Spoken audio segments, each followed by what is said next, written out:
you're listening. I just don't care. Look, if you're 300 pounds, then you are a monster, and I don't want you to talk.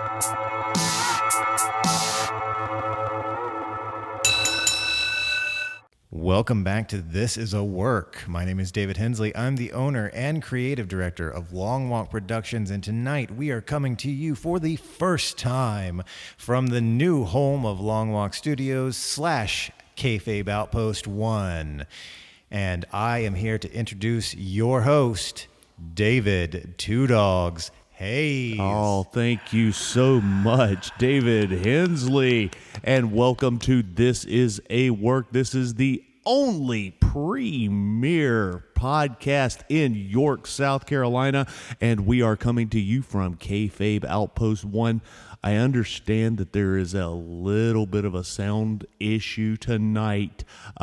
Guys, you're just going to have to deal with it for a little while until we can remedy this issue.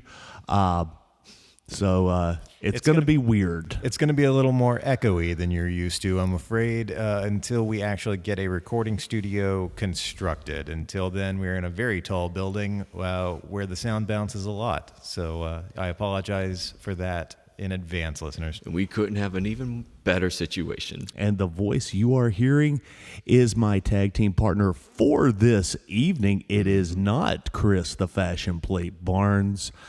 We had to get a tag in and find a substitute, and here we have Ted.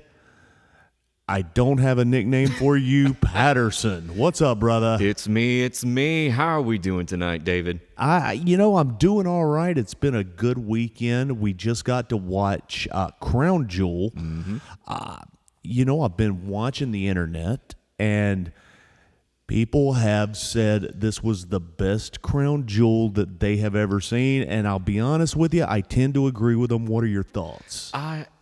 So going into this, it was really hard not to look on Instagrams because we're recording this the Saturday after Crown Jewel because it was on a Thursday at 1 p.m. Something like that, yeah. So what I've been trying to do was to stay off Instagram as much as I could. Sure. And of course, never works out or pans out as anybody would want for spoilers. And so I saw how things ended. Mm-hmm. Not all of them, just the main. But it was like what we talked about. It's finding out how we got there. Right. And what's the journey? And I got to say, tonight's Crown Jewel, objectively, was probably the best Crown Jewel we've had in a couple years. Because, how long have we been doing Crown Jewel? Oh, God, at least 4. And in that 4 years, into our senior year, fans, audiences, even the matches were better. They were very entertaining. The mood was different. The vibe was different. The wrestling was different and better. You could feel it. Mm-hmm. And you know what? Let's get right into it. Let's talk about it. Now, full disclosure, we usually go into the kickoff show. We did not get to watch the kickoff show this time. Don't know what happened. It was not on my version of Peacock. I don't know why. No, tonight wasn't the version that would go in and out of the Spanish commentators either. Yeah, so, but, c'est la vie. What are you going to do? You make it work. Yeah. So we're going to go right into it. So we start things off with a bang.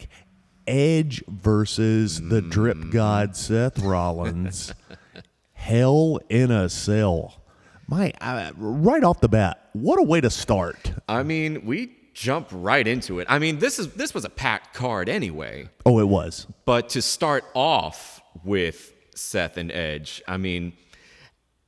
not a bad choice, and especially with a strong match. Yeah. This match started out at 100 miles an hour, and we took some dives, we took some dips, and it was a fantastic match. It was. It really was. It's just Edge's reactions and his facial expressions are always on point. And Seth you can never go wrong with Seth. No, Seth, for my money, if you had a dozen Seth Rollins, it'd be a very boring federation. But I mean, when you have 2 out of the 3 of the Shield being some of the best wrestlers, post Shield, absolutely, just the way Seth moves around the ring, his technical prowess, his love for the business that you can see just coming out of him when he goes into a match.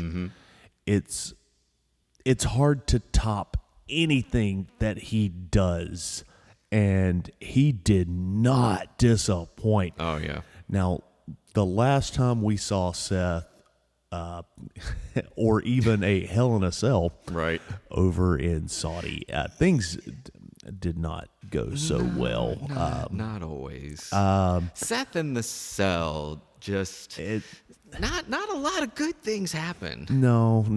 I mean, it's again, I am a numbnut nobody in this realm. I've only started really paying attention to wrestling since we've been hanging out. Right. So I'm not claiming to be any kind of authority or anything of that sort. But I just remember one of the first, because I love The Fiend. I remember the last time I was here, it was SummerSlam when The Fiend showed up for the first time. Right. And we're a few years after that. I've seen what happens with Seth in a cell, and it's just not fun for everybody. But this is a change. This is a huge change. As I said, these guys they hit the ground running. They did not stop. This was a great match. For my money, this was the best match of the night. I agree. Yeah, I was going to say, there's a few people that joined us this evening that are probably going to give me a little static for that, and that's okay. Everybody's entitled to their opinion. They've got some other matches that they liked better, arguably, and but we'll get there when we get there. We'll get there. I absolutely loved this match. Rollins looked fantastic. Edge looked fantastic. Edge ends up going over.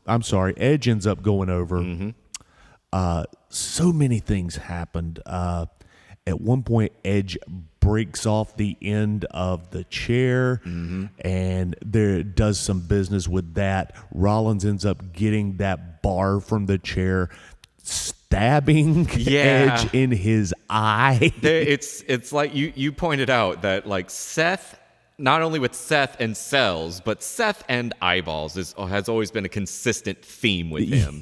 I don't know what creative has with Seth gouging out or attempting to gouge out people's eyes, but there's something to it that they're just like, you know what, we love this joke. Right. And they're going to keep rolling with it, apparently. It's like the Wilhelm scream. It's just like it pops up when you don't expect it, and you're not sure if you appreciate it or not. Right on. I loved this match. I gave it 4 Meltzers. Well, what do you think? I would give it a solid 4. Yeah. Like, it was a good standard, and in fact, like I would say, like, you know, standard A match. Yeah. Like, it had a good flow. It had a lot of drama. It was fun to watch. Yeah. Moving into our next match. Now, this one kind of writes itself. We kind of know which way this is going to go. This is Mustafa Ali versus Saudi Arabia's own Mansoor.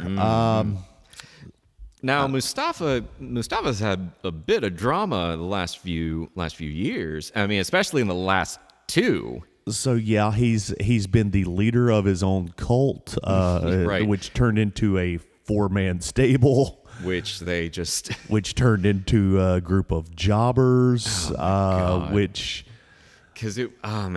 lot of NXT guys too, and some damn fun NXT guys too that are just. Well, now it's just T-Bar and Mace in a tag team now, and they're just jobbing. And then who else? It was Keith Lee's fiance. What was Mia Yim. Thank you. And we don't know where she is. She's just gone. Yeah, she's just gone. Like, so, but then with Mustafa just going through just a team that just was not good at the get-go, or was just, it could have been good. There were times I was excited to see, I don't even remember what their name is. Retribution. Yeah, I remember being excited, like, oh, I like where this is going, and then it just dissipated. Yeah, and it was just disappointment. No, you're absolutely right. It had the potential was to be something, unbearable. and it never got off the ground thanks to WWE Creative. So, and I have not caught up with Mustafa in the last month. Has he just been doing his heel thing? He's been tagging with Mansoor for the past 3 or 4 weeks. Okay. And So I would like to preface that I have not been paying attention to a lot of Raw and SmackDown because when Shelby and I, ever since NXT changed, WWE as a whole has been sitting in the corner. it is noteworthy that Mr. Patterson is the husband of Shelby Ray Patterson, Yeah. our sister podcast. This is a takeover. Yeah, fun fact. But so we're an NXT family, or at least we are in recognition of the past of what it can be. Yeah. But with this big change, it's just kind of dampened the taste of just WWE in general. Yeah. So I apologize. That's a roundabout way of saying I apologize that I don't know much about Mansoor, honestly. That nobody else does either, because the only time we've been seeing him is the past 4 weeks. And that to me is just, we were talking about it earlier, as you said. It was just this match was a puff piece. It was a puff piece, and you knew how this was going to go down. This is the only time that Vince gives the hometown boy the goods. Right. And you knew what was going to happen when he comes out. It's the same thing. Now, I'm not trying to take away from the match. No, the match was fantastic. fantastic. It was a solid match. It was a lot of fun. It's just hard not to see of what it is, especially the match goes on, and there are some really great spots. Like Mansoor was really selling it. Yeah. And it was that very, hometown pride kind of match. Right. It's that you love Mansoor because he is also Arabian, Saudi Arabian. And then by the end of the match, they bring out one of the Olympic medalists. What was his name? Do you get the Google machine rocking here? It's because I knew it and I was gonna write it down and I didn't. I've been drinking. What do you want? Well, it's just the guy comes out in a full head wrap, so we couldn't really tell who it was. In a full head? So we started to say. We thought it was R-Truth. Yeah, we thought it was going to get really gimmicky. Because, I love R-Truth, but, Yeah. But it's just he come this mysterious man, which I am trying to get the name for. That's okay. You look it up. I'll talk for him. Yeah. So what we have after the match, which was fantastic, by the way. I ended up giving that 4 Meltzers as well. Mansoor obviously goes over. Tarek Hamedi. Tarek Hamedi? Yes. There you go. There it is. Thank you, David. And he comes out in a full martial arts gi. Also with the royal head wrap. I don't know what you call it. I've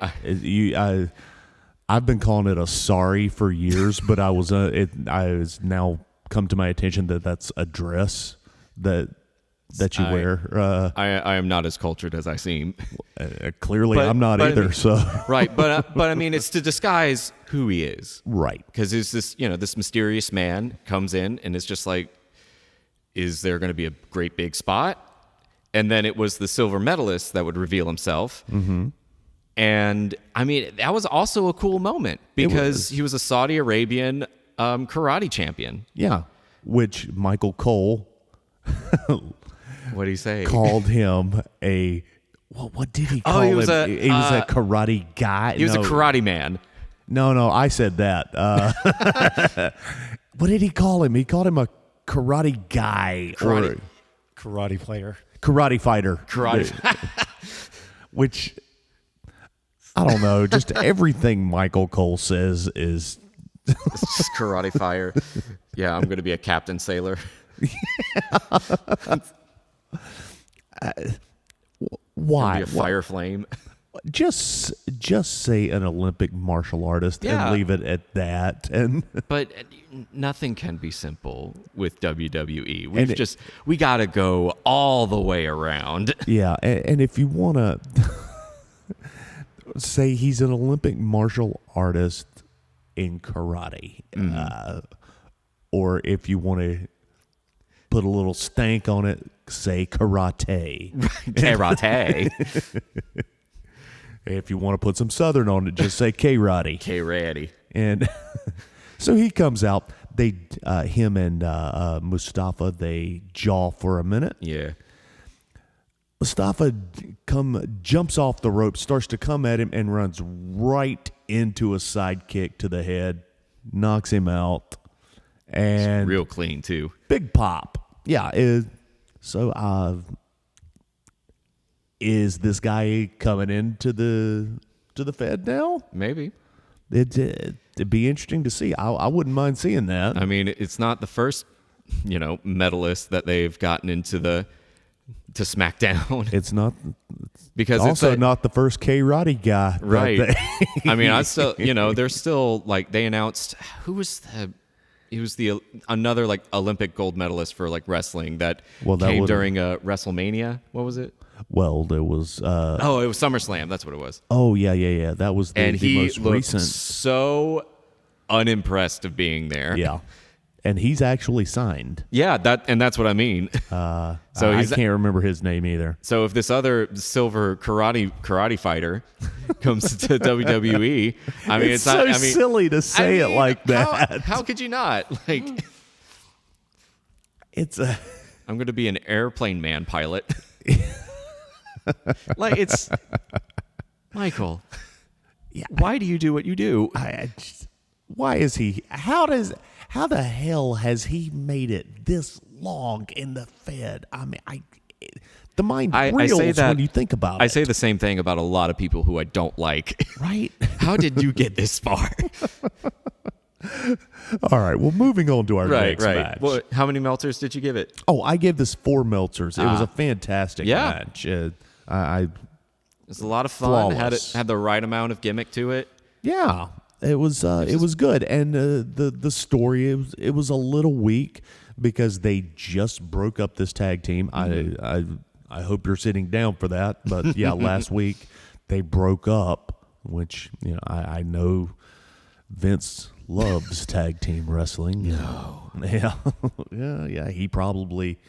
He cried himself to sleep every night having to do that, but yeah. I think that was tears of laughter. And speaking of tag teams, it's going to take us into our next match, which is the team of RK Bro versus AJ Styles and Omos. Now, let's talk about the entrances here. Let's do. So, AJ and Omos come out, nothing special there. As usual. It's just all of us gawking at how big Omos is. Yeah, which is something that we do every single week. I mean, how can you not? He's getting better. He is. It's very, very slow. You can kind of tell he still is greener than goose shit, but he's getting there. I'm pulling for him. He needs to get better. Yeah, he's going to have to. And I think that's why he's with Styles. Right. It's just he would be a perfect giant. Mm-hmm. It's like he just needs to get a little bit better, maybe have a flashy move or two, probably do stuff that Keith Lee did now that he's nowhere to be found other than being Bobcat, or was it Bearcat? Bearcat. Right. Which... That's another day. That's another day. But bottom line is, Omos is getting there. Yeah. But we would like for him to be there faster. We're going to have to move a little bit faster on that. Yeah. Well, now here come the RK Bros, and that is the team of God. Matt Riddle and Randy Orton, who just seems always pissed off at Riddle. It's the perfect combination. It's that weird combination like I would not have expected loving this. Yeah. It's like coming out with your little brother and your little brother's acting like an ass and you're just like, Jesus Christ, will you just knock it off? So Orton comes out, is looking, looks at Riddle. Riddle says, hold on a second, and runs to the back. Rides to the back he on rides his to the damn back. scooter. Yeah, he's got his scooter, boy. And he's gone for an uncomfortable amount of time. It was a little bit of a, are we getting there? The next thing you see, Riddle comes out riding a goddamn camel. Oh, it's the best. It's the best. Because Riddle is always fantastic with entrances. He's always has been. And he could not be happier to be on that camel. And Orton could not have been more annoyed. And it's the perfect, like, big brother, little brother energy. Like, it's so good. It's just so much fun. It is. He kicks off his sandals. Oh yeah, he kicks off the sandals, and then the graphics. Yeah, the snake graphic snake pop out as soon as. Yeah, it was like it was hanging from the ceiling, and like both me, Shelby, and Katie were just like, ah. And this match, not as good as the other two, but still just a great match. Orton's tremendous. Oh, yeah. Riddle, it's, as much as I talk smack about Riddle, which I'm not doing as much as I have been in the past. You have not. You have not done it very much often. I think I'm going to heaven for the past few weeks alone. There you go. I've been nice about it. And he's doing well, and I'm happy for him. I like the team. He's great in the ring. I'll never say anything bad about that. He is absolutely incredible in there. If it wasn't for the gimmick, I would say strap the world title to him. Mm-hmm. But these guys had a great match. As I said before, almost he's getting better. Yeah. It's still a very slow burn. rough around the edges. Now, the Saudis, can I say Saudis? Is that? I would think so. Yeah. Okay. All right, Saudis. Okay. The Saudis loved this match. Mm-hmm. They were yeah. They more were than we expected, honestly. Much more than we expected. This ends up with RK Bros going over with the Bro Derek, and I gave the match 3.5 Meltzers. What do you think, Ted? I mean, it was a fun match. It's that I always love watching Matt Riddle do his thing. Randy Orton, he's one of those talents where I respect him very much. And he always finds a way to reinvent his character or like changes the angle of it. And I can respect that because there was a good time where I'm just like, I'm getting tired of looking at Randy Orton. Yeah. He needs to take a break for a minute. It's like, it's getting oversaturating. Yeah. But with this new, pretty much, would you say he's a face? I would say he's a face. Yeah. At least for right now, at least for the next couple weeks until Vince decides to break him up. Right. And I mean, he's a brilliant performer. Oh, absolutely. I mean, his place in the Hall of Fame is already secured. Mm-hmm. That's just go ahead and mark it down. I'll never say anything bad about Orton except for when he is bored. Mm-hmm. It is so obvious. Oh, yeah. Right now, he's having a lot of fun. He is. And I mean, I always love it when Matt Riddle is paired with the most straight edge dude. Right. Because his run with Pete Dunne in NXT. That was so much fun. Listen. The Broserweights. The Broserweights. What a great name. And all the vignettes of them, especially, look, my favorite pay-per-view to this day is still 2020 Portland NXT TakeOver. Oh, yeah. It's right before when the pandemic hit. It was one of the best pay-per-views I've ever seen. Yeah. And Matt Riddle and Pete Dunne come out and they start singing, "How much fish can Bobby Fish fry if Bobby Fish could fry fish?" And everyone starts joining in. You can't hate it. No, you can't. And then that was before he got Riddle got. I guess the word I'm looking for is silly. Yeah. Because like back in NXT, there was the joke where it's like you can make the joke that he was a stoner and that's fine. And it was hilarious. But then there's then you get the stoner, and then there's the stoner. Whoa, bro, totally tubular, Go-Gurt. Yeah, there's a fine line there. But that's what we know this now. That's what happens when you get called up. Right. Yeah. It's just you got to be. You're going from PG-14 to Y7. Yeah. And this is the one thing that I love about RK Bro, because we already understand that we're playing to the children now. Yeah. And it's gone from the stoner to, well, as we said before, It's the surfer I am dude. the little brother. Yeah. And I am here to bother Randy Orton, a.k.a. D'Artagnan, which brings me to a question. Since you are filling in for the fashion plate, what do you think about Orton's new look? There's this, okay. So one thing I'm noticing is this trend. The trend is coming back with fancy looking mustaches and just mustaches in general, which I could, and I will never pull off a mustache. I can't do it. Right.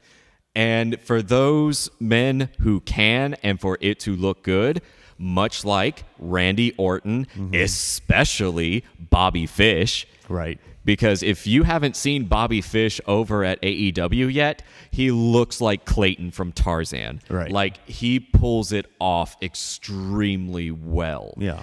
And I didn't hate the mustache on Randy. I mean, it's one of those things where I'm just like, oh, yeah, I forgot you have a mustache. Yeah. But then you just give it a second and be like, nah, that works. Yeah. And it's So, I mean, I dig it's it. not connected to the goatee, and No, it just hasn't. Which we need to remember that, especially when we start talking about the main, if that's what we're going to be doing. oh, why not? Yeah, but we'll get there when we get there. Right on. This was a fun match. Hats off to RK Bro, and I gave this 3.5 Meltzers. I give fun it stuff. I give it 3. There you because AJ was there. Sure. And I don't remember anything he did. It's sad. Because if you want to talk about a technical master, and I realize that he hides that in some high-flying maneuvers or just being bland and vanilla for WWE, he really is something special. But you're never going to see it in WWE.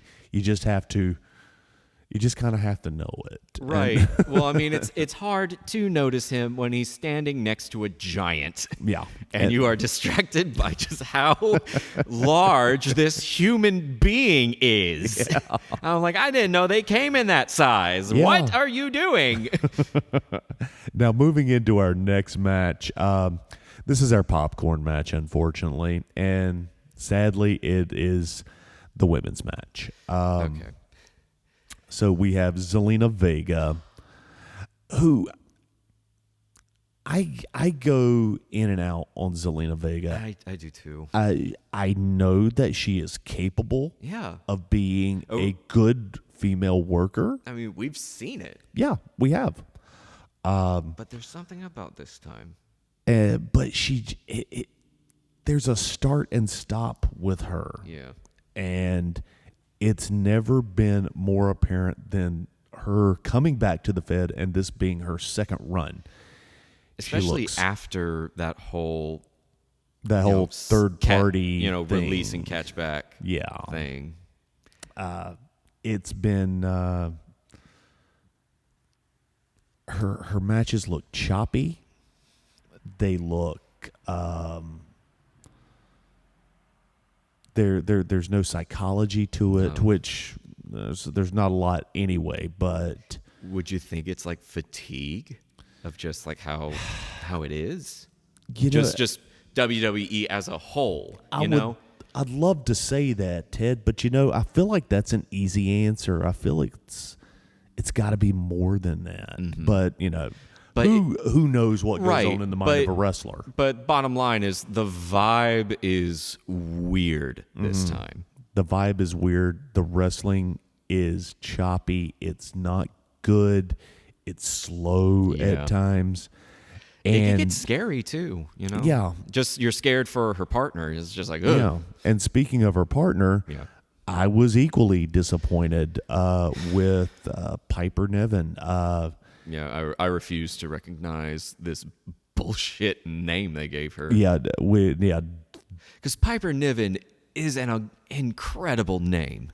It is. That's a cool name. It rolls off the tongue. Yeah. Doesn't it? I mean, it's just like it's very much that Scottish name. Mm-hmm. And I mean, whenever Shelby and I did watch NXT UK, Piper Niven was, and I'm, for all intents and purposes, I still want to say is one of the best female wrestlers I've seen. And the first time that I had ever seen her was during the Mae Young Classic, and she was green then. Let's just put it that way. She was green, but you could tell there was some potential there. There was some kinetic potential absolutely. that she was great on harness. She was great on the mic. She did a whole lot of like really intense stunts. Mm-hmm.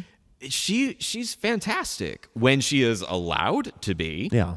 But we get to tonight and going through this odyssey of yet another, and granted, she is rolling with it.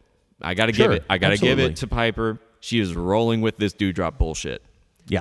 She's making it work, which she's trying. God bless her. She has not convinced me yet, but I mean, again, I like Shelby. I hold on to the past. Me, as do I. And I think back to all the matches I've seen of her on NXT UK, and I'm just like, I know you're better than this. I know that I see you. I was also, I've seen the internet since Thursday, and I've seen a couple of people talking, saying that the women's match, and the one they're talking about is Niven and Zelina, saying that it was good, even though it was short. I don't know where you're getting that from, because this was not a good match. And I just wonder, why would you say that? It felt real slow. It was. It was very much, like I said before, it's just fatigue is the word. And I mean, that's probably has something to do with it, especially tonight, since, I mean, if you look at what they did, they had to hop on a plane Wednesday, go all the way over to Saudi Arabia, get ready, do press, get their match down, go out there and do it. You have to keep in mind the temperature is just night and day over there. It's horribly hot. Was this the first? No, this isn't the first time Zelina was in Saudi Arabia, but it is the first time for Piper to be there, right? I think it was the first time for Zelina and Piper. I could be wrong about that. But that's to add to what you're saying, is that they're not used to the climate there. I mean, that's a possibility, and I am making some excuses for them because I like Piper. Right, and I mean that's really the heavy lifting we're doing, much like the heavy lifting Piper had to do. Yeah. There's really not a lot to say. This was a shit match. it only went on for maybe 3 or 4 minutes. And, Zelina goes over, which right off the... Does she deserve it?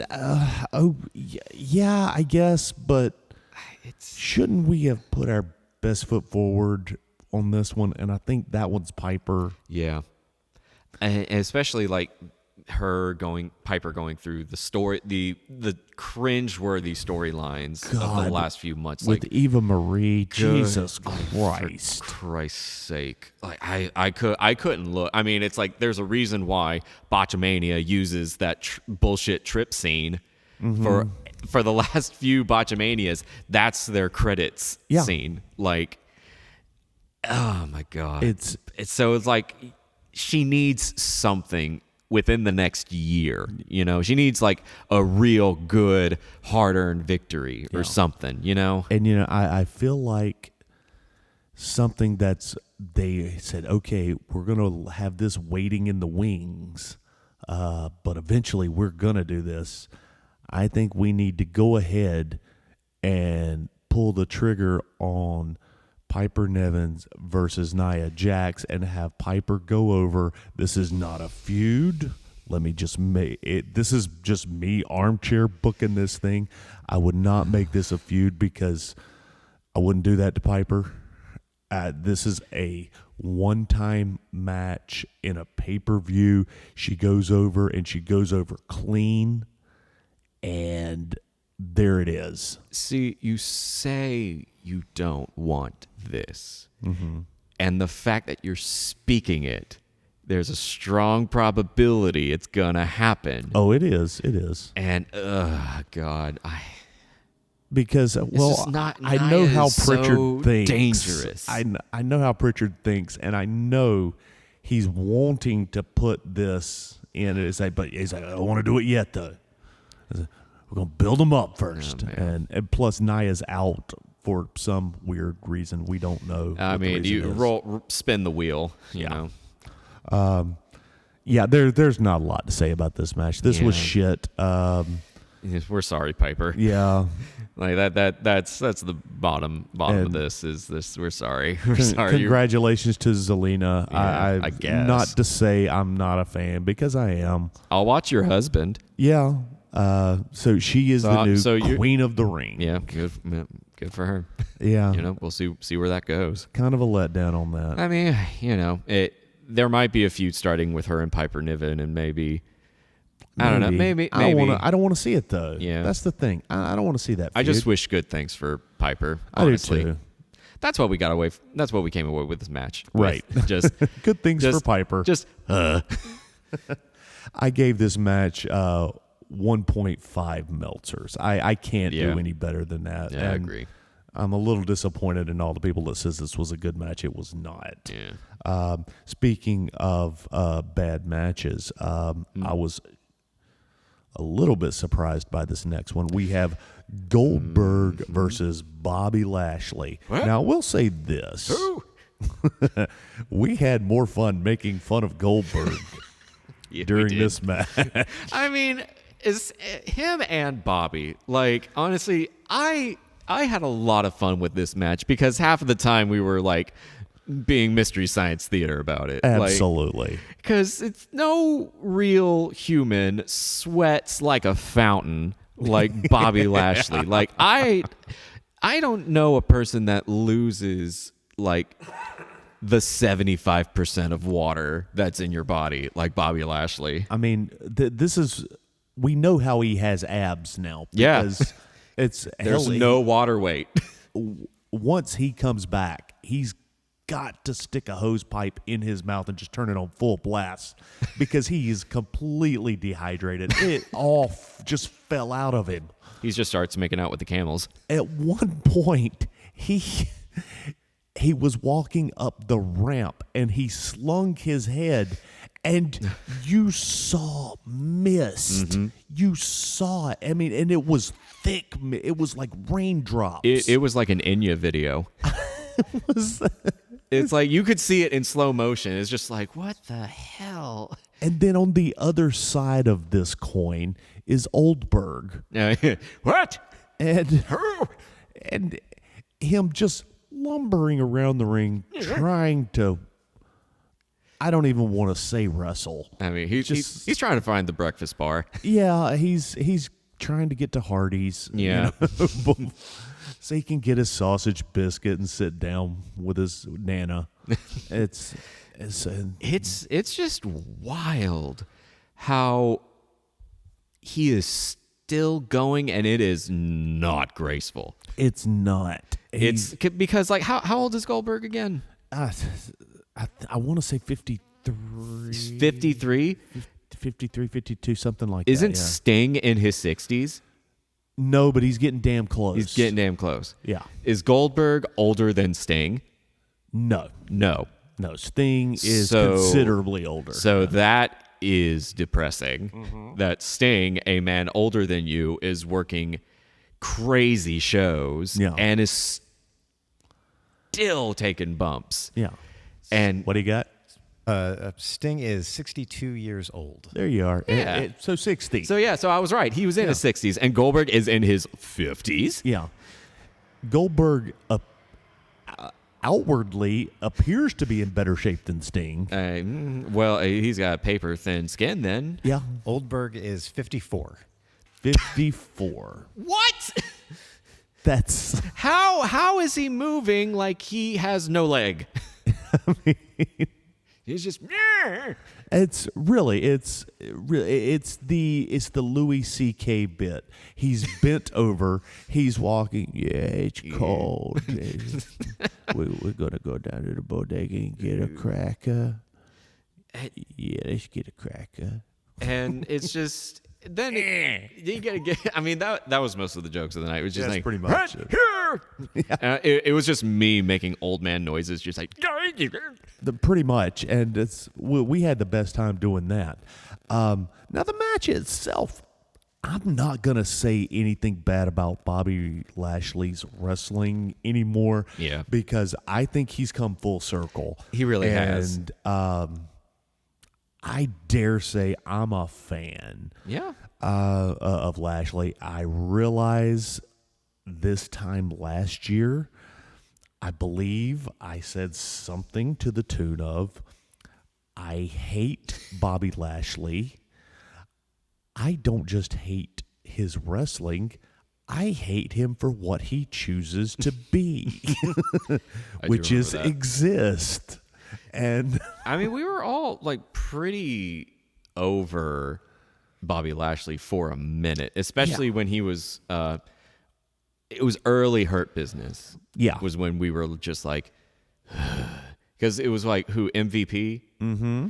I think that was it. It was just like, and granted, MVP was awesome. He did a good job as like that manager character. You got to give it to him. I will. I'm not the biggest fan of MVP, but damn it, he really needed MVP. He needed Cedric and he needed Shelton Benjamin. Yeah. And speaking of which, at some point during the match, the Hurt Business runs down to the ring to try to save Bobby, and Goldberg punks both of them. Yeah. And then gives, this is also the go home for the match, gives the slowest run I have ever. It wasn't even a run. He power walked up to Bobby and speared him off of the stage. Well, Doggz, you can only ask so much for a man of his age. I would ask that he would stay home and take Someone Metamucil. get his caretaker. That's This man is sick. really where is his son? I mean, right Where now. is that kid? That's what started this. Didn't we have a damn whole thing with his kid? Yeah, Gageberg. Gage, Littleberg, Youngberg.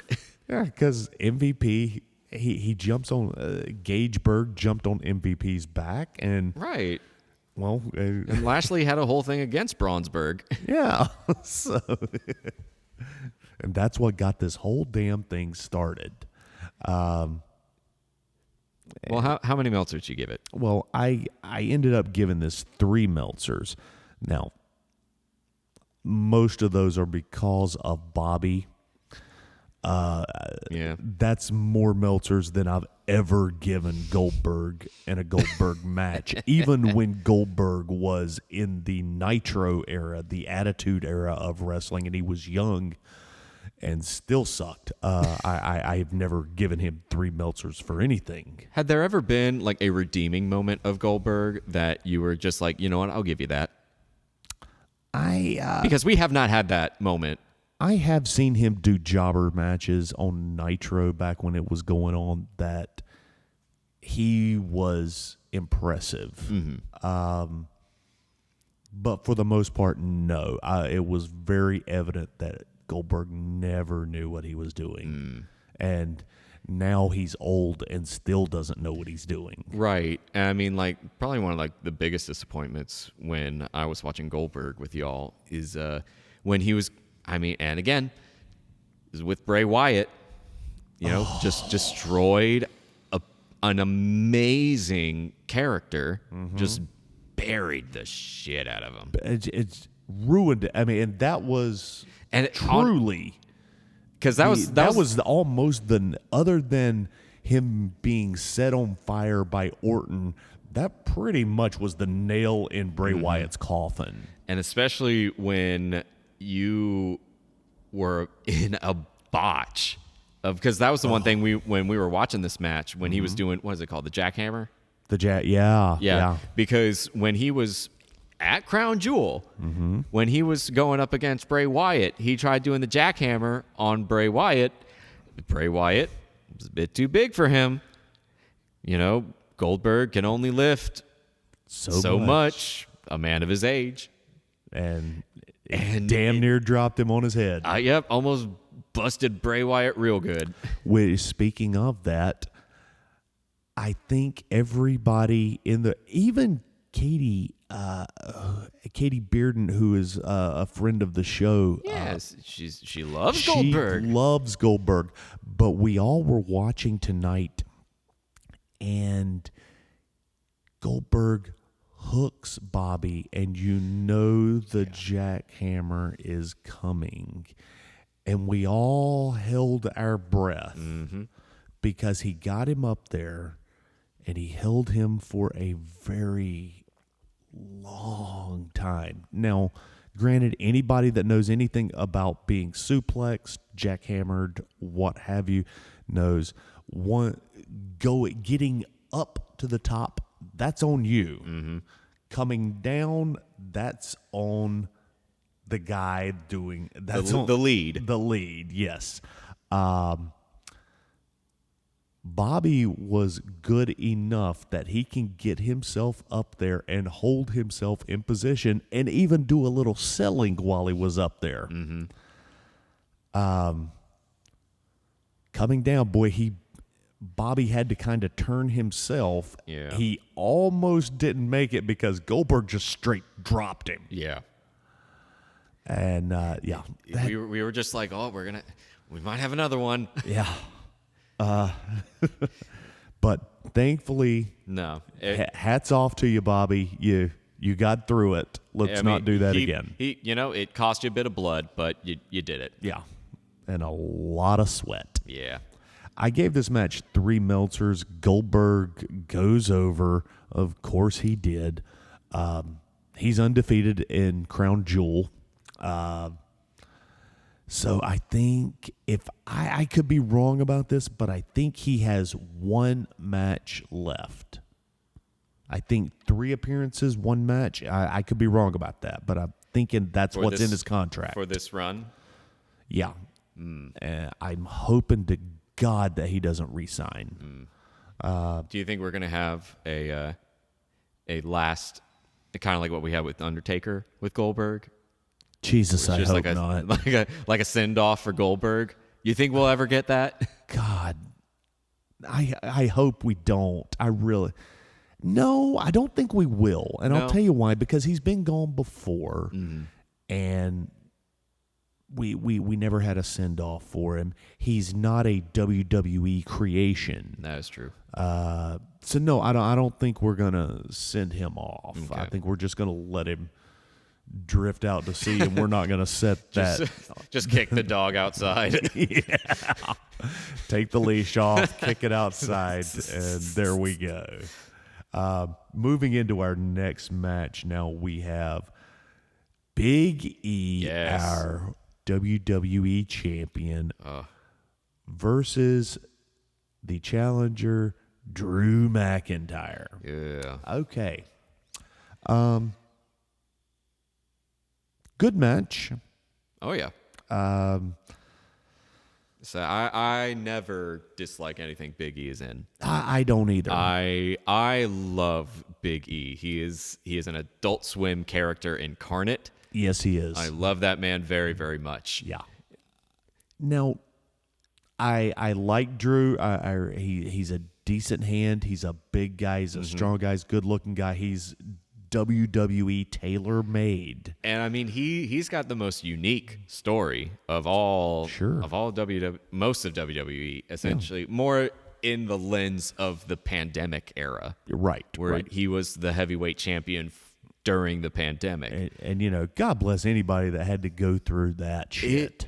It was a limbo of a history, because I just remember watching WrestleMania, you know, when it was, you know, during the pandemic, and it was just like, I really hope this is a part of, like, 10 years from now, I hope to see this on, like, PBS's Masterpiece Theater. Yeah. Because, like, it is real fascinating to watch with no audience. Yeah. And just having to work with that. It just, for me, it makes Drew McIntyre important. I agree. I agree 100%. And yeah, having said all that. Yes, having said all that. Yeah, you guys feel what's coming. But Yeah. since he has lost the title, WWE, I don't want to say they've turned their back on him. No. I mean, the fact that he's still, But you know, he's lost a lot of credibility. Yeah. And he's lost a lot of credibility, you know, seeming to be with The Office and with the fans. Yeah. Now, he didn't tonight. Over in Saudi, he was really over. Yeah. Of course, everybody was over tonight. But, yeah. You can feel that there's a shift. There is a shift, and I'm almost wondering, why did we have to do this match? I'm not saying it wasn't good. It was really good. Oh, it was fun. But why did we've already had how many? We've already had a face versus face match tonight. Why do we have to have two face versus face matches? Because we had Zelina Vega versus Piper Niven, and that's a face versus a face. So why are we doing it a second time? The first one we kind of understand. That was it was a tournament, and that's just the way it works sometimes. It doesn't really work for a world title, especially since we've already had one in the lower tiers of the match. Because what was the lead up to this match, story-wise? I'm trying to remember. It was literally Drew came out and said, I challenge you to a WWE Championship match. And It was very good. Thank you. I worked on that for all the way all the way up here. 2 beers in, and you're an expert. but yeah, it's so that was just it. It was just me want that, give me. Yeah. Yeah, that's it. Well, I mean, you know, It's weak. Yeah, and something like that is usually better with a face and a heel, or at least like not as face as Big E. Yeah. You know, because like I know there were times with, like, you know, NXT 1.0 and AEW, they're a bit better at that kind of story, because I just think they just have a better vibe about it. Yeah. Where it's just like everybody still has an attitude, you know? Right. it's everybody has more of a sense of like being out for themselves, and it's this more anti-hero kind of vibe. You know what I mean? Yeah. Or it's just very much more chaotic. It just makes for a better story. It makes for a better venue makeup. It looks better on the program, Right. as Cornette would say. But when you have two baby faces, Yeah, it can get a little stale. and again, I'm not talking shit about this match. I thought the match was very good. Yeah. But why did we need it? We didn't need it. Big E goes over here with the oh God, I constantly am forgetting the name of his move. So I'm drawing a blank too. It doesn't matter. Yeah. Well, he uses his finish and he gets the he 3 retains. counts. He retains his WWE Championship. He shows respect to Drew as he's walking back up. He calls his belt his baby. Yeah, he It's my baby. kisses it. It's mine. I love Big E as the He's- champion. He's fantastic. It's like God bless Big E. We need more people like Big E. And I gave this match 3.5 Meltzers. Yeah. Now we're going to go into the triple threat match. Now this is for the women's title. Well, we have one match before this though, because we still had Xavier Woods. Oh my and God! Finn Balor. I forgot about that. Jesus, thank you. Yeah. So we need to talk about King of the Ring. Yeah, King of the Ring. That's what we're here for, man. Yeah, because first coming out was Finn Balor. Yeah. You know, being the crossover of old Finn Balor from SmackDown, babyface Balor, and then badass Prince Balor from NXT. Yeah. And it's like now that he's being called back up, he's this weird mashup of the two. Yeah. And he also has to now go again with the Big Show's rules. Yeah. Not talking about Paul White. Yeah, with Vince's rules. Yeah, big Hollywood rules. Right. And just anybody that can do that, that can stay within the confines of the rules or break them and get away with it, you have my respect, Oh, because that's absolutely. what makes a superstar in the WWE, the people that can stay within the, like, honestly, Seth Rollins. Yeah. He can make and break his own rules because he's that freaking good.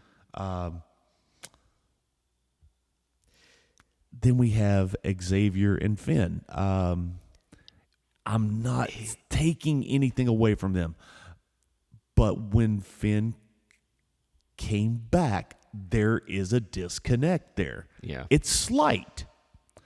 And I'm not saying that he wasn't good. He was fantastic. Oh, this was the smoothest match of the night. To Right. me, in my opinion, that is great wrestling. Oh, it was phenomenal. Where it was, and again, Katie saw it tonight too, and I agree with her when saying this.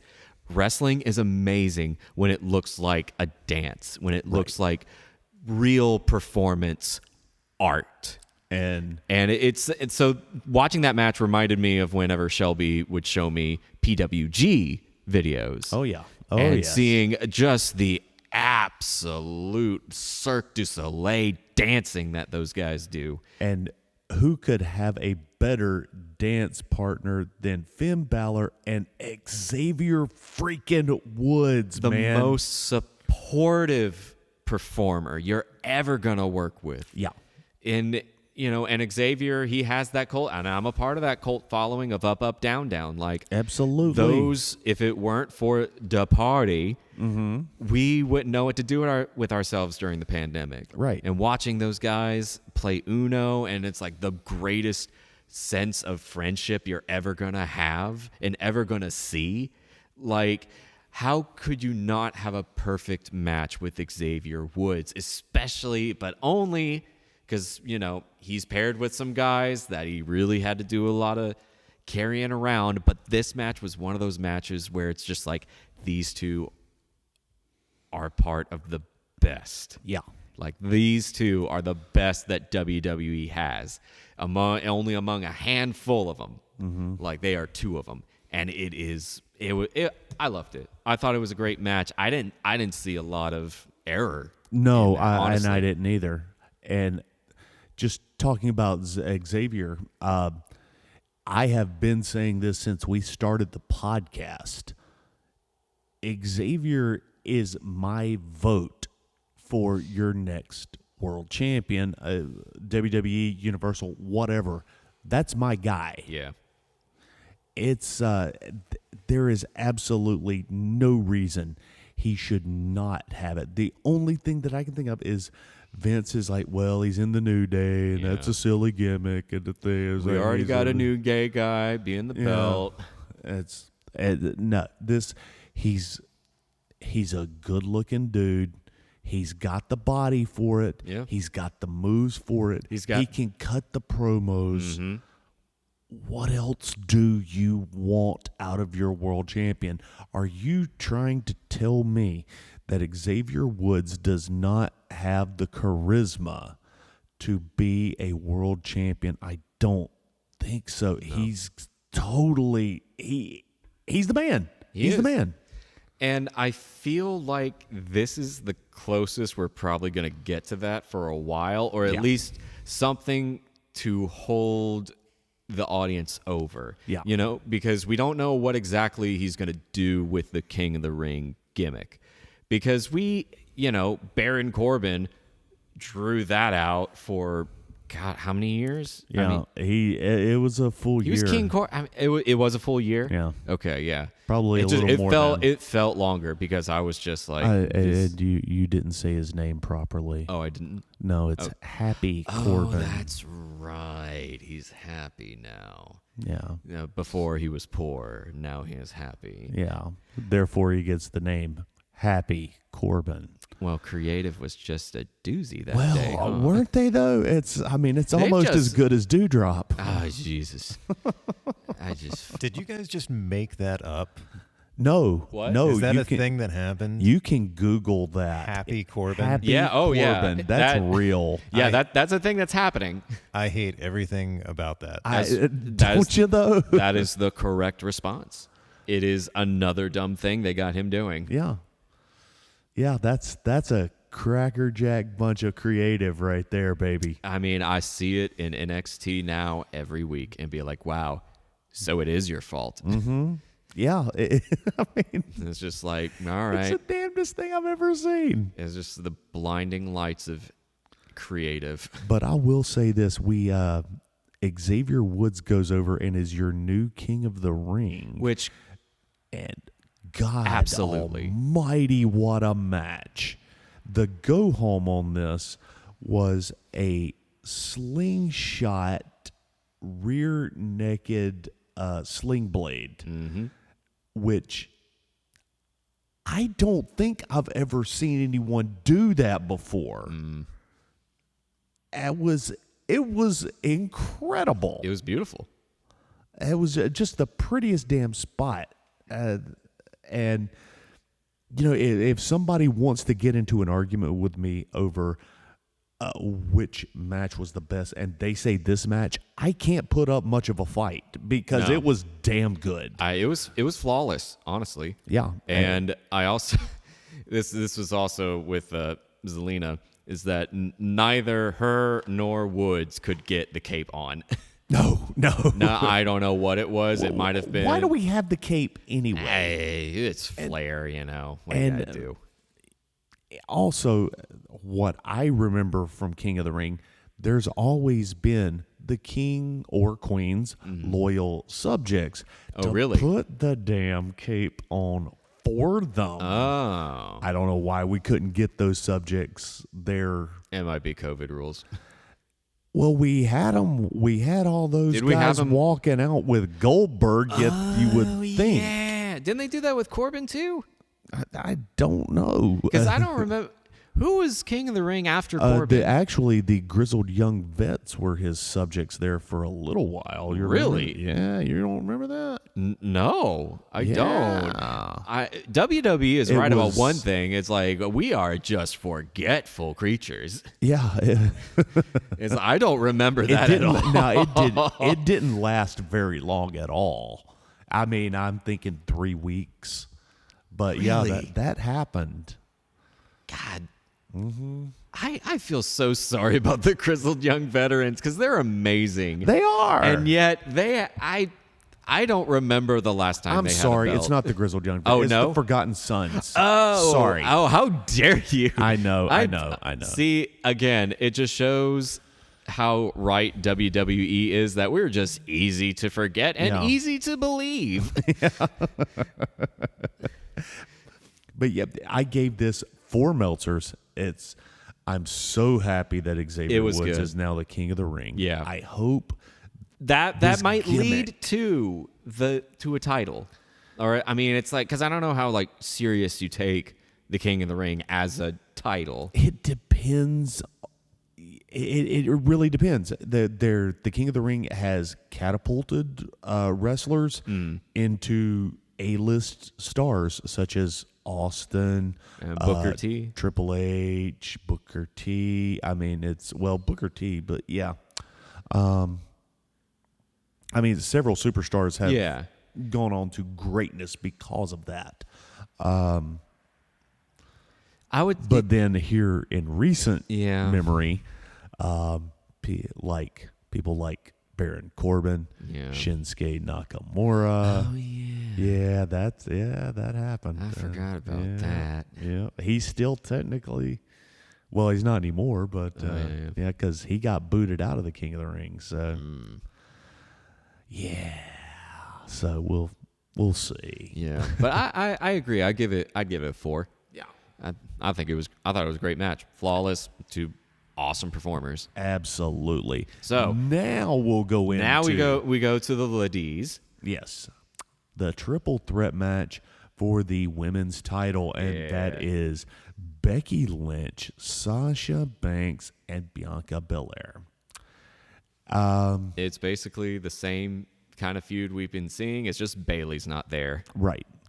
I mean, once again, it is what it is, guys. I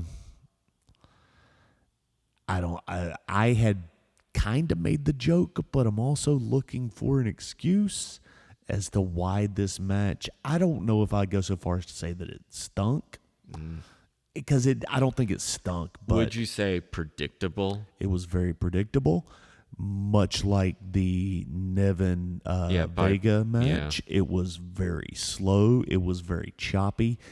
And it was extremely spotty, Yeah. which I know It was probably the longest match of the night. probably the longest match, or at least it felt that way. Yeah. And I know going into a triple threat match, it's gotta have a lot of spots. I get that. Not spots that are so predictable you can see them coming from a mile away. You got time to comb your hair. Yeah. It's too much, and this happens every time I try to put over the women's division in WWE. I was like, yeah, they're coming up. They're coming up. You really should take a look at this. Yeah. And then you see a match like this, and they're like, this is what we're watching, huh? They're usually better. Yeah. And now I've got to backpedal and defend it. Having said all that, it wasn't the worst match on the card, no. but it was extremely spotty. Few botches. They covered nicely. Yeah. One of them in particular, they were supposed to do a mock-up into a bulldog, and I want to say that was Becky and Bianca. I could be wrong about that, but Yeah. I think it was. Well, it looked a lot of this match. It just looked like it was Becky and Sasha fighting, and then Bianca would come in, do an amazing athletic feat, and Yeah. then go back out of the ring for a minute. Yeah. It's like that was a lot of the beginning. Yeah. And I mean, I love Bianca. Mm-hmm. She is extremely strong and extremely talented, and this match did showcase that. With her, One-handed gorilla press slam, guys. That's what happened tonight. That's what we take away from this match. Yeah. One-handed gorilla press slam. Mm-hmm. Look, that's... I mean, it's just, again, I don't know, man. I'm tired of seeing the same match over and over again. And it's nothing against Becky or Sasha. It's just... All of this is about the writers. Yeah. I mean, that's what it comes down to. It's just... I don't know. I want to see new people, you know? And I don't need necessarily Bianca. want to see new people. I want to see the people that we've got with some fire. I want to see them have a story. I want to see them. I want to see them have a reason to give a shit about why they're there. Yeah. They are I will admit, even the ones that I don't like, I have to admit, they are the best in the world at their craft. Otherwise, Vince wouldn't have them on the roster. I'll give you that. But if you're not going to give them a story, then they're just a bunch of muscle heads that can do some athletic stuff.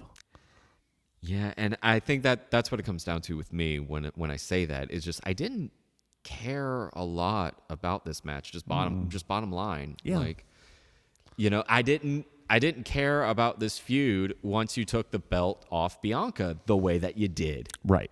It's like when it was that 20-second, you know, roll up, whatever, that it just out of absolute nowhere. Yeah.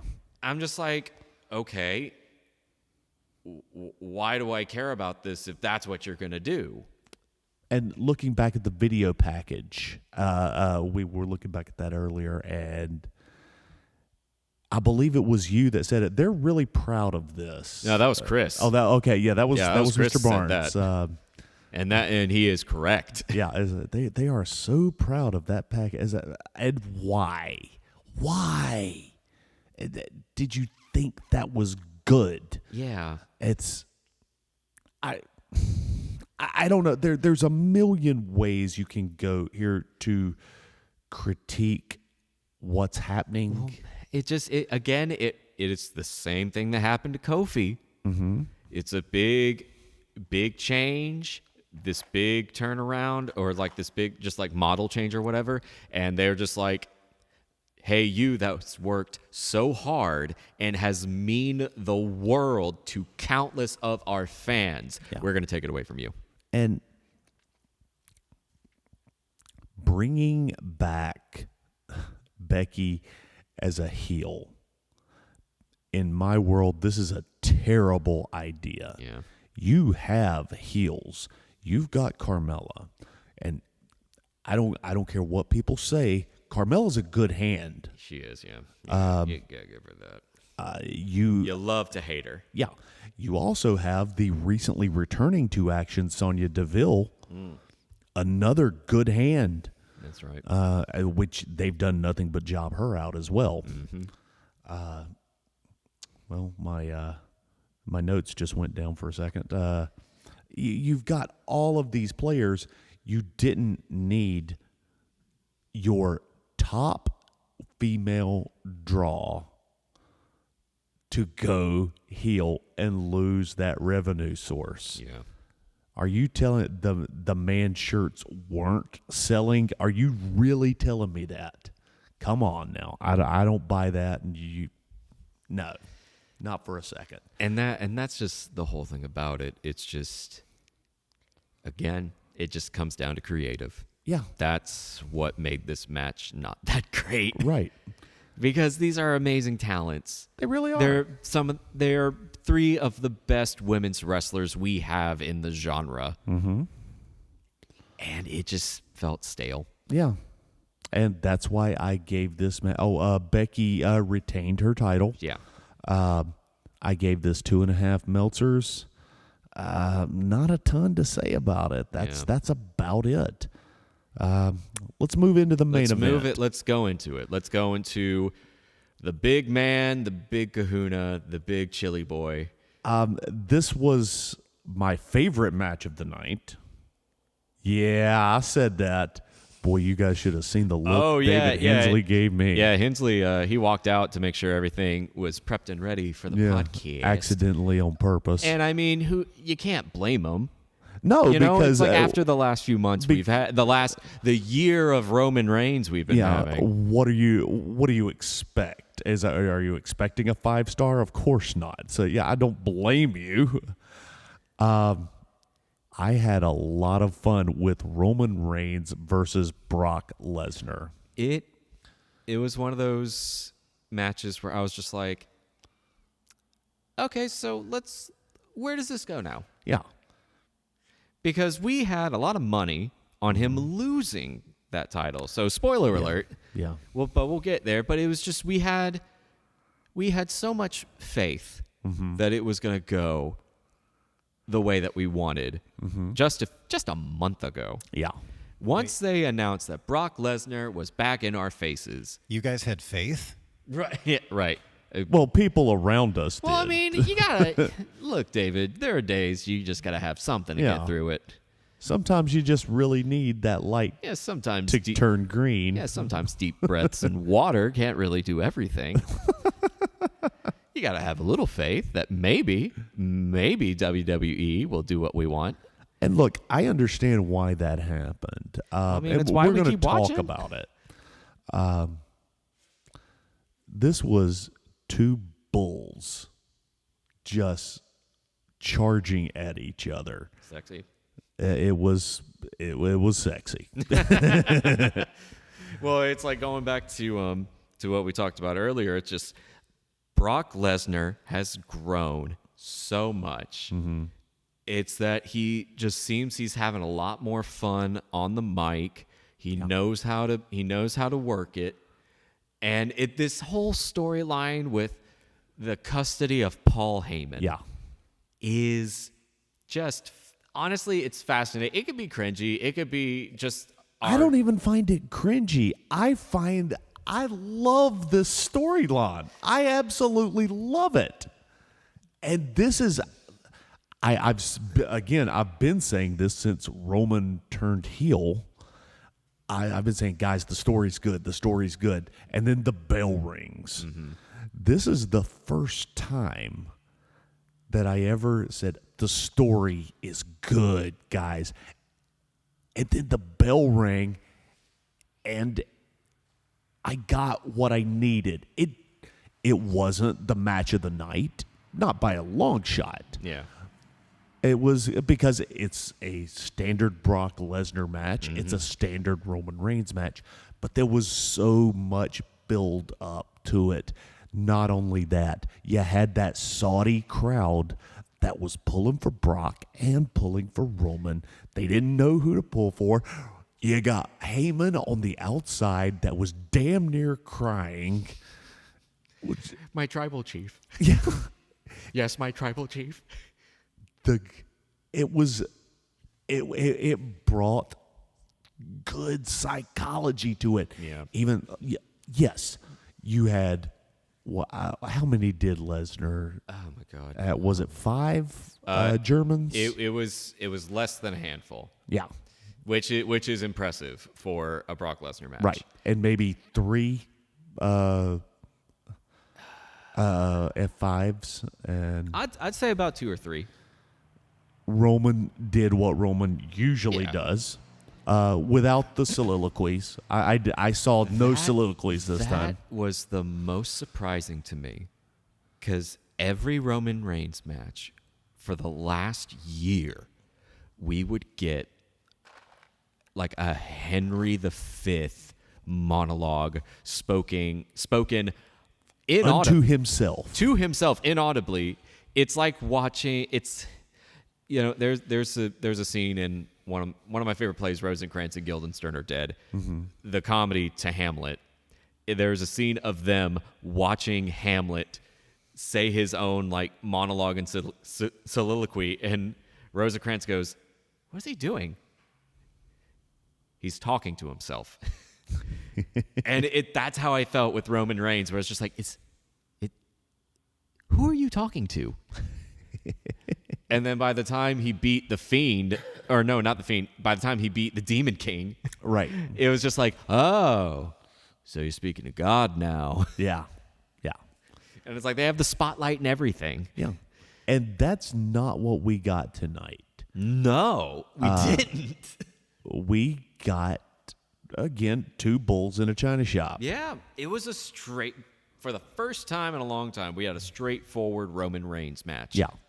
It was, yes, Roman did all the moves that he knows how to do several times over. So did Brock. Mm-hmm. Fully expected it. And then we had a ref bump. Charles Robinson sold that F5. Good on you, sir. Like Christ died for it. He sold it like he was on commission. You gotta love it when the ref does a spot. Yeah. Like following NXT, we always follow Daryl. He was the Indian referee. Yeah. Indian American, and he did a spot with Breezango a few months ago. Right. And it was amazing. When the ref is great, the ref is great. And that's, I believe I even said this tonight. There's only a handful of refs that are worth a damn on the planet. Most of them are mediocre. And, well, I would say some of them are mediocre, and the rest of them just suck. That's not being mean. That's just the way it is. Being a referee requires so much knowledge and so much not charisma, but you have to have so much knowledge and the realization that you are actually refereeing this match. Mm-hmm. And yes, there's going to be spots in here that you're supposed to do something and be in a certain position. But regardless, you are in charge of both of these people. Sometimes 6 people, sometimes more. Mm-hmm. And most referees don't realize that. Or they will try to take the spotlight for themselves. Yeah. It's a very difficult line to walk, and that's why I say there's only about 7 or 8 on the planet that are worth a damn. Right. I mean, being a ref, it's the quintessential supporting role. Yeah. And, there are a few that can actually, do it to a point where it's an art form. Right. And Charles Robinson is one of those referees. Oh, yeah. And he took that ref bump. Heyman grabs the Universal title, and he holds it like a baby for a minute. And he's trying to figure out who is he going to toss that belt to. He's throwing the belt in, but he's looking back and forth. And he finally, he said something, and I didn't actually catch what he said. He said something to the effect of, you know what to do with this. There you go. And tossed it in the perfect toss. I don't know if you guys are aware of this. Paul Heyman is not the most athletically gifted person in the world, and he put that belt with a little toss right. He couldn't have tossed it more perfect. It landed right in the middle of the two. They both put their hands on it. It turned into a tug-of-war match.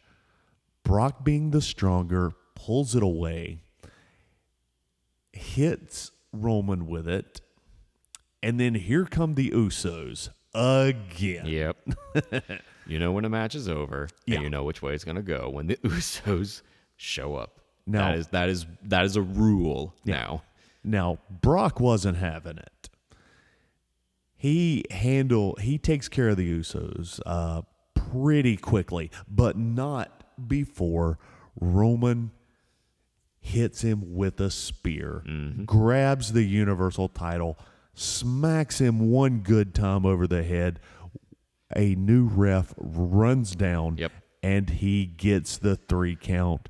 Roman Reigns continues his winning ways. And at this point, I'm just like, you know what? Let's see what happens. Yeah. Because it's just, where are we going from here? But it's the face of Paul Heyman as they are leaving. Yes. He did not expect Roman to win. He didn't. And that's why I love this, because, guys, this story is not over. It ain't over by a damn sight. And I think that's what, because at first it's just like, I cannot stand looking at this tribal chief's face. I'm so sick of this. Why do we keep doing this? And it's a custody battle with Paul Heyman. It is. Paul Heyman's got to pick between mommy and daddy. Yeah. Who do you want to live with? I can get into It's that. like, do you want to? That sounds fun. Do you want to live on the island of Samoa, or do you want to live With the orangutan. in Minnesota? It's a Dr. Seuss conundrum. Because it's just like, you go and hang out with Roman and the family and the bloodline and all that, and then you go with Brock Lesnar that looks like an orangutan started a brewing company. Like, it's just the first time I saw him, I was just like, huh. So I wonder what his winery is like. Which, I mean, hey, it's a look. It's a fun It's look. a look, and I'll be honest, I like the new look. Yeah, I mean, it's like what we said earlier with Randy Orton and his mustache. Is that he went straight into being Amish with his beard. Yeah, and yeah, It was like Chris made that point out where he's just like, oh, he shaved his mustache, and now it's just like the straight Abraham Lincoln. yeah, and so now Roman retains. If anybody watched this past SmackDown, you saw Brock Lesnar come out and beat the holy dog shit out of everybody. Oh, I didn't know that. And so, yeah, this story is not even close to being over. We're going to get some more matches out of this, and I'm glad for it, because I haven't seen Roman perform like that. Mm-hmm. With that kind of a backup, with that kind of an oomph. Mm-hmm. That was story, that was wrestling, that was psychology. And thank you to Paul Heyman for being the gimmick that holds this feud together. It really is on Paul. It is. Honestly. It is. He is a master at the craft. So good. He has the best faces. He has the best reactions. Mm-hmm. He knows how to cut a promo better than anybody. Mm-hmm.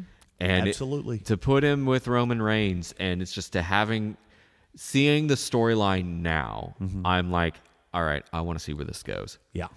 Because at this point, you've beaten the Demon King. Because like every match we've had with Roman Reigns up to this point is him getting higher and higher and higher and higher on the quote unquote the legend. Yeah.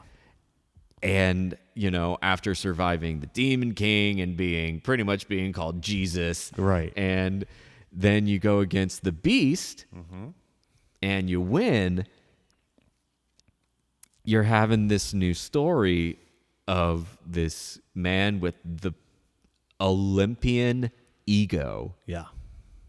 And now it's starting to come into question when your wise man has been talking to the Beast a little bit. Yeah. And this is what the good story is. And let us not forget, this is something that I said was going to happen many months ago with the Kevin Owens, the Usos, who else? It's just a list. A list of bodies in Roman Reigns' wake. I said this was going to say he's got to beat all of these guys. He's got to beat them clean. He's got to beat them handedly in order for this to be plausible, because we are building towards something. Yeah. And now, what are we building to? Jesus, fucked if I know. But because I mean, among a lot of pop culture things is that I still remember when we watched Game of Thrones every Sunday. It was a fucking religion to us. Oh yeah. And then that last season happened, and we don't even talk about it Yeah. anymore. So Right. it's that kind of fear that I have. Yeah. Where it's just like, so we're building, the dragons are coming, the zombies are here, and all this stuff, and now we're getting to the big point. Which way are we gonna go? Is it gonna be this epic quarrel, and where the bloodline gets eroded from the inside out? Or is it just I hope something? not, because we've done that. We're doing that now with another story, and we do that with every fucking tag team that we have. I hope it's not going to be that easy. All I know is I think that, Ted, you proved your own point that you made earlier, how quickly wrestling fans forget things. Exactly. I think the fact that the both of you seem to think that this is going to build to some sort of satisfying payoff, I think you're both setting yourself up for disappointment. I mean, that's what I'm saying. Well, that's it's like, the thing, man. It's I am trying to have faith that this is going somewhere, because the storyline, I am enjoying the storyline. It leaves one question. We've already got a list of bodies in our wake. One of them now being Brock Lesnar, who I have said would be the one to beat the one. Mm-hmm. Now I don't know who's left. Now, we've got a couple possibilities if we want to armchair book this. There is one person that is waiting in the wings right now who hasn't had a fair shake.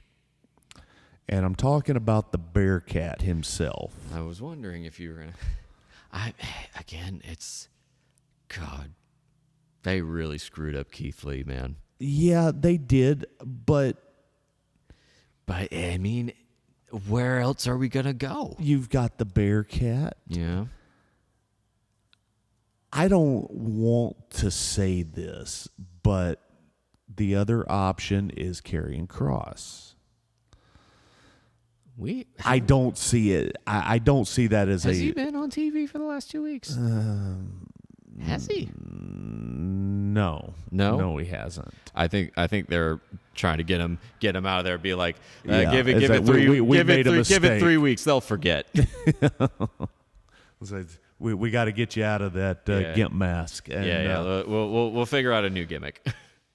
I'm trying to think of somebody else that's coming up through the ranks, or at least somebody that's ready. I mean, the only other like NXT talent that's been called up is Austin Theory. He's and not again, ready. Yeah, it's. I do think if they were to ever call up LA Knight, I think he's ready. But he's a heel. Yeah, we shit on LA Knight a lot in our household, but I gotta. Really? Well, let me finish. I gotta say, he's a lot of fun to hate. Right. He's not a bad worker. He could be I think better. he's great. He could be a better seller. Sure. Yeah. But I think he would prosper in the main roster than NXT. I think he's tailor-made for Yeah. the main roster. Oh, you know it. It's like he is trying to be The Rock so hard. You are not the first person to say that. How can you? It's hard not to see it. The way that he acts, the way that he executes himself, especially in his intro, especially throughout his feud with Cameron Grimes. He wants to be The Rock so bad, and honestly, he does it. He plays the character a lot better than what they're trying to do with like Roman and trying to make him like the next big thing. Right. I feel LA Knight would prosper in either Raw or SmackDown. Yeah. I think he's outgrown NXT. In fact, there are a lot of people that I wish would leave NXT for the sake of themselves. And I dare say this. This is a stretch. But I did mention it earlier tonight.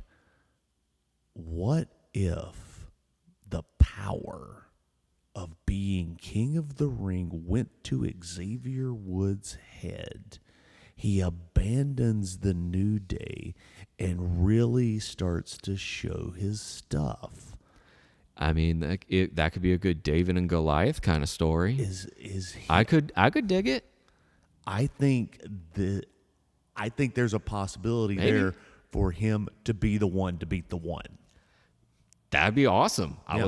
I would love to see it if it ever happens. But, in order for this to happen, to Right. make it believable, to make it credible, Brock has to be involved in this somehow. Right. That's the thing. It's going to have to be some type of triple threat match, or Brock has to injure somebody or something like that. Because we've got to have that Last minute kind of. we got to have that Kofi Mania belief. We've got to have that. Or like that moment when Becky, got into, I think it was like, Survivor Series? Yeah. That she was just like, let me in the match. And they were just like, all right, Becky, get in the match. Yeah. And it's just like, it's that sudden, it's like a new challenger approaches, like just out of nowhere. Right. It's Money in the Bank without Money in the Bank. Yeah. So overall, I gave this match, I gave it 2.5. Yeah. Not that it wasn't. I could possibly even go so far as to give it 3 Meltzers, because I was entertained from the beginning of the match to the end of the match. Yeah. And look, isn't that what we're really here for in the first place? Was honestly. it technically sound? Jesus, no. There was 6 moves the whole fucking match. Yeah. But, I was entertained from beginning to end. As far as the entire Crown Jewel, guys, hats off to you. Best Crown Jewel I've ever seen. Yeah. Was it better than WrestleMania like I saw some people saying?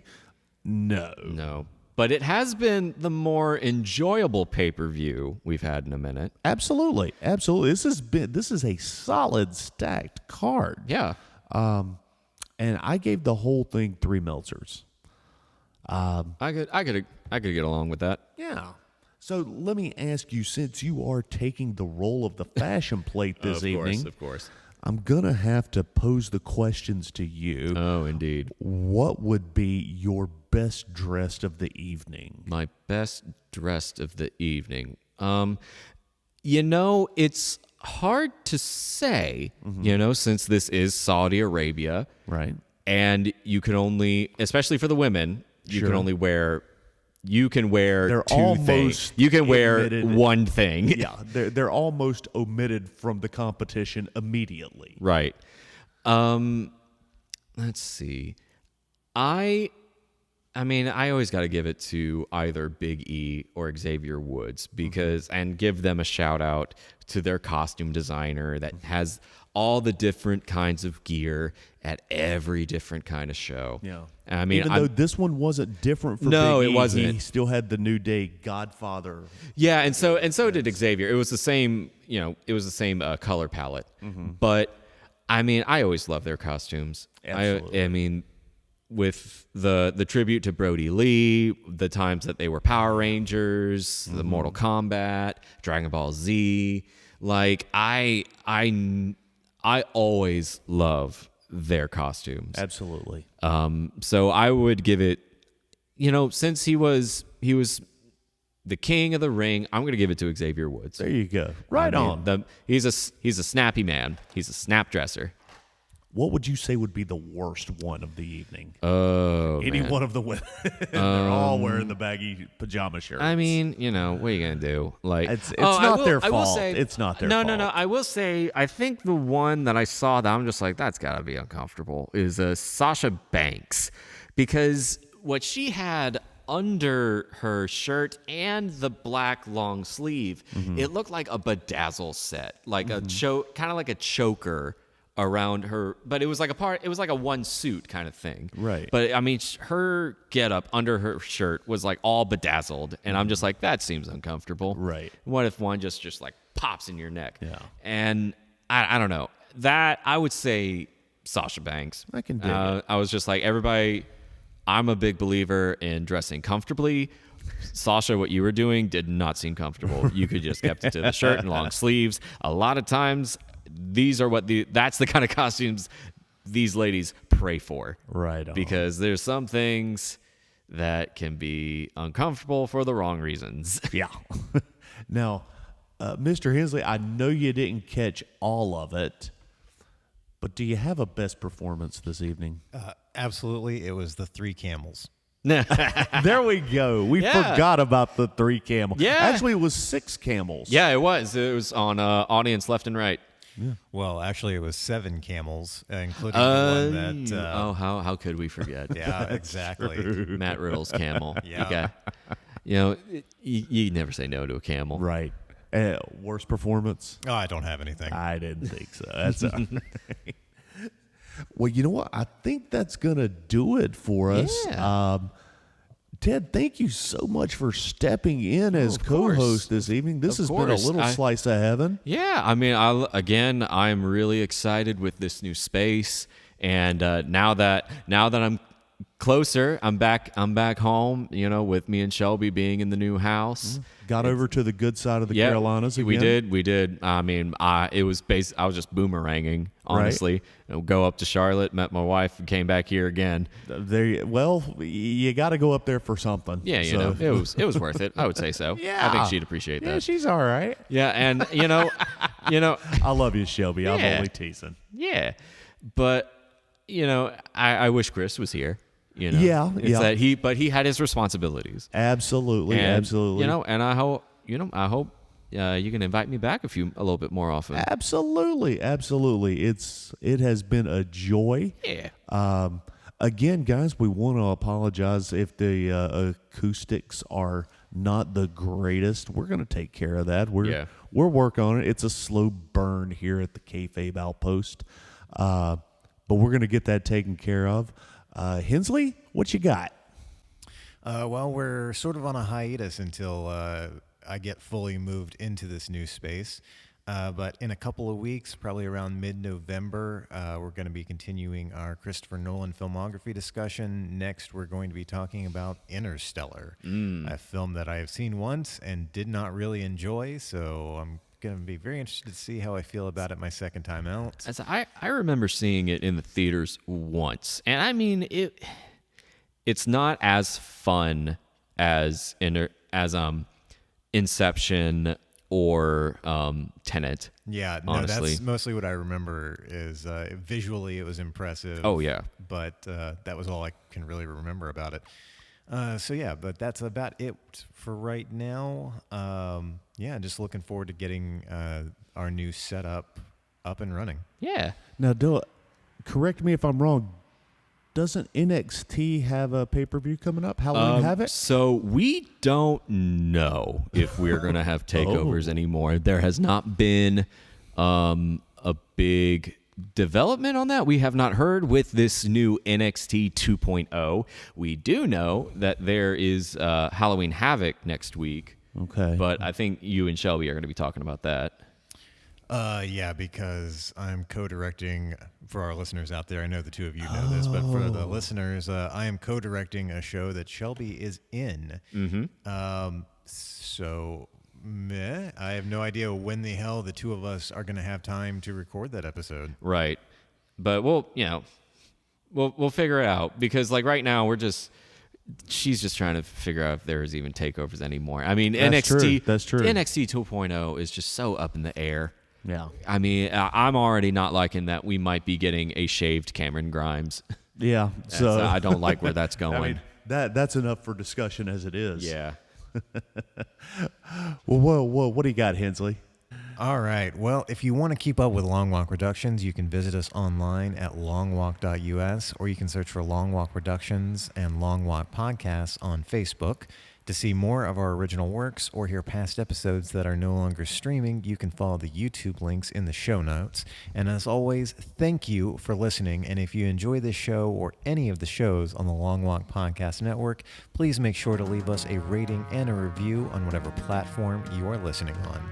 And for David Hensley and our guest host, Ted Patterson, this is David Two Dogs Hayes saying, guys, if you got out of bed this morning and you had a job to go to and somebody that cares about you when you get home, folks, this match is over and you just won via pinfall. Thank you for listening to This Is a Work.